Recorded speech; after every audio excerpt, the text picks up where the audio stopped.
Hey guys, welcome back to another video. And today, we're not gonna be doing like a usual Google Slides presentation like I sometimes usually do here on the, but I'll do it something more in the future video. So today, because in today's video, I was deciding maybe to react to some of the other history YouTubers here, including one to react to this History Matters YouTube channel here, to one of his videos, and that is, why didn't Austria-Hungary have any overseas colonies here, such as, like, why, in other words, why did Austria not acquire any colonies like anywhere in the world, like acquire colonies in Africa, like in the many other European nation powers during the scramble of Africa and the Berlin Conference, or acquire any like territories like also in Asia here. So, but before we get into this video here, if you guys haven't yet,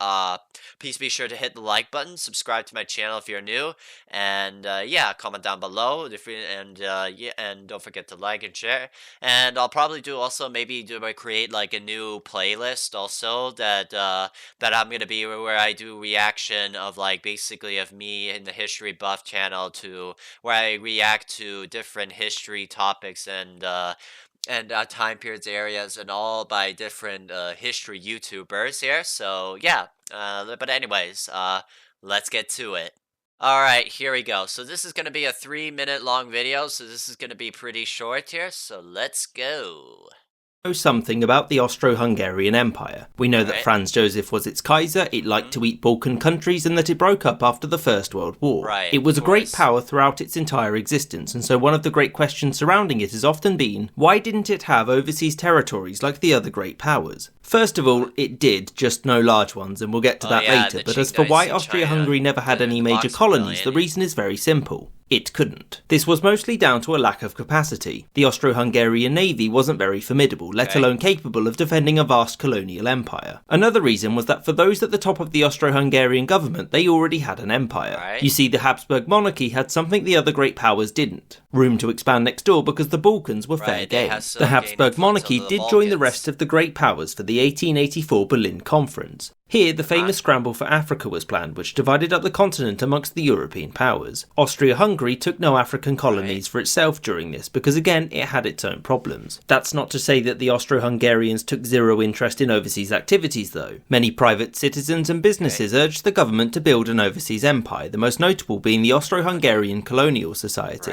Scientists, explorers and merchants from the Habsburg monarchy were very active in East Africa. It was proposed that the Austro-Hungarian Empire attempt to take these lands in order to gain a port in the Indian Ocean, and also because empire. Austria-Hungary's motivations here were primarily economic, and again, this went nowhere. Mostly because it would be expensive, there was no guarantee it would succeed, and also other European powers were interested in the region. Right, it's also because, that Austria-Hungary did not have, like, also, it's another reason it could be is that Austria-Hungary during around this time period did not had, like, any, formidable, supreme, like, navy here, and they also did not have, like, any, they did not have a, like, superior navy, and then mostly, it's also, they explained the video because it was expensive, and it's also because many other European powers had also had taken over control of many of these territories, and they have their own business, their own, like, colonial possessions, as well as taking their resources and that kind of stuff.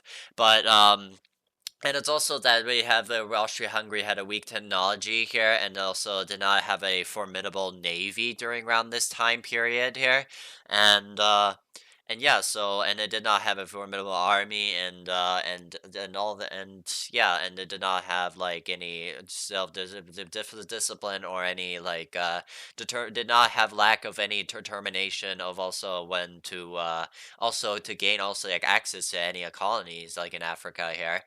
So for the Austro-Hungarian Empire, imperialism was viewed almost entirely as an economic venture, and because it didn't have much money to spare, no real attempts were made. For example, there were talks to buy this territory from Spain, as well as conquer Morocco, but there was never really any benefit to doing so, nor much willpower to even try. Part of this came from the Hungarian half of the empire, who did not wish to spend money on something it felt would disproportionately benefit the Austrian half. Another factor in why Austria-Hungary didn't build a colonial empire is the man at the top, Emperor Franz Joseph. The emperor wanted nothing to do with colonialism in general and was much more concerned with keeping the empire together. The lack of progress on building an empire did in fact lead to many Austro-Hungarian explorers aiding other imperial powers. There was one exception: the Austro-Hungarian Empire did obtain what's called a concession in the Chinese city of Tianjin. This came after they, as part of the Eight-Nation Alliance, helped to put down the Boxer Rebellion. A concession was basically a street, and this, in its entirety, represents the peak of the Austro-Hungarian overseas expansion. So to conclude, the reason why Austria-Hungary didn't build a colonial empire is a simple, if not anticlimactic one.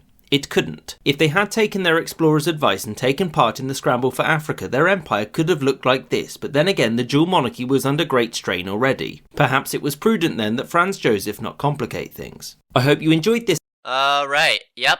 Alright, so here, I'll give this video a like. And yeah, that's pretty much it. Okay, so those are that's me reacting to why didn't Austria-Hungary have any overseas colonies by the History Matters here. So I hope you guys basically enjoyed this video.